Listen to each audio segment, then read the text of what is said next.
Okay, you've had your iPhone for a while and I get it. You want to try something else, something new.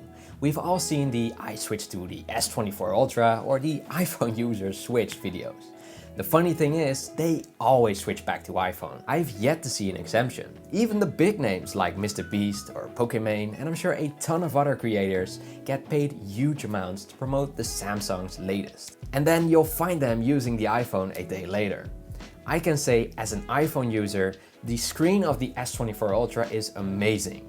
I wish iPhone would make such an awesome and sharp looking display, but I still wouldn't switch. Here's why. Samsung boasted their AI features, right? So let's look at an example. The select the search feature where you can hold the home button or the bar at the bottom. The screen then becomes a canvas and you can draw around anything and it will search on Google for images just like it. Or what it means, which is pretty cool, right?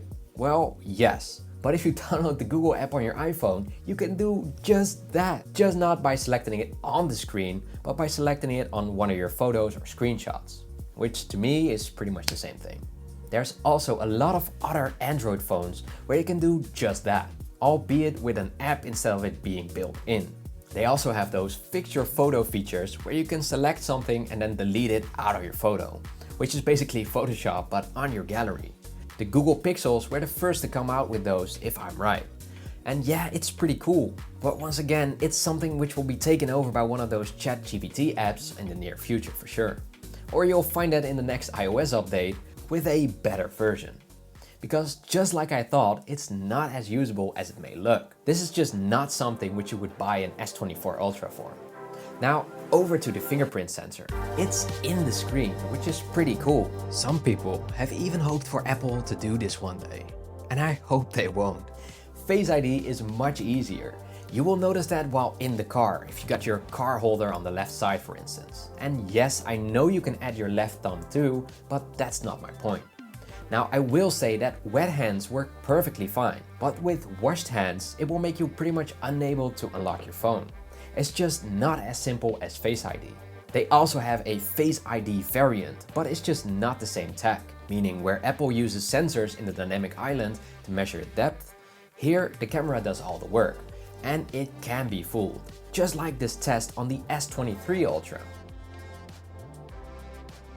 It worked!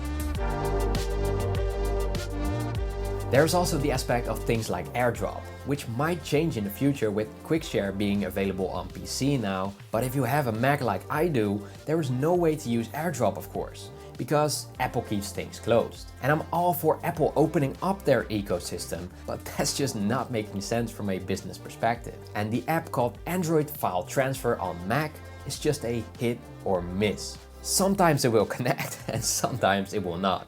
So the only easy way of sharing things is with Google Drive or something like Dropbox, which you'll find to be a hassle really quick. And that brings me into Apple Wallet / Apple Pay territory. Google Pay just isn't the same. Once again, coming back to my Face ID story, but also to my overall trust I have in it. With my iPhone, I will be taking nothing else with me, knowing fully well that I'm able to pay for a coffee, but also to spend 10K at an IKEA if I wanted to. In my country at least, the Netherlands, there is always 1 or 2 stores which don't accept Google Pay, or it ends up not working, or it will ask for your card. There's also bank-specific issues like the max amount spent on a day.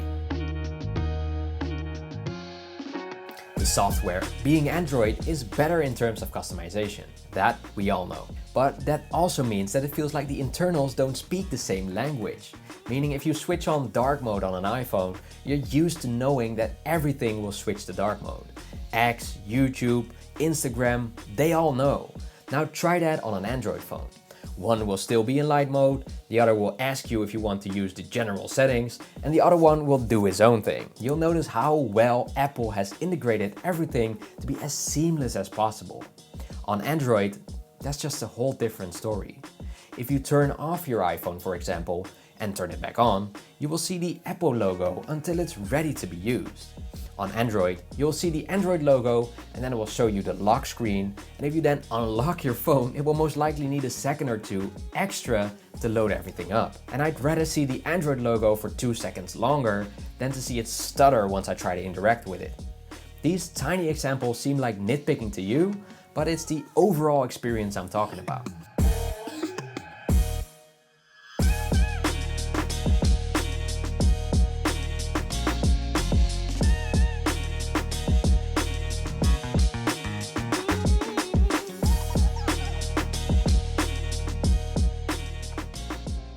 Moving on to my final subject, the cameras. That was one of my main reasons to try out the S24 Ultra to begin with. And I can tell you, it's pretty cool to zoom in that far, even though last year's S23 Ultra was better in my opinion.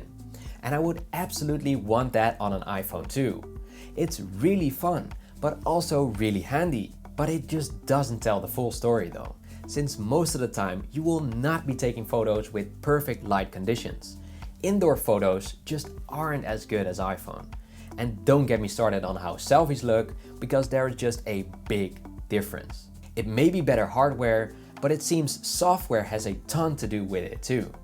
And the photos on the S24 Ultra are once again a reminder that software/AI works wonders on iOS. There's a ton I do like about this phone though, but as an Apple user, this is my perspective. In the end, it's your decision. iPhone is far from perfect too, but as it stands, I enjoy that experience the most.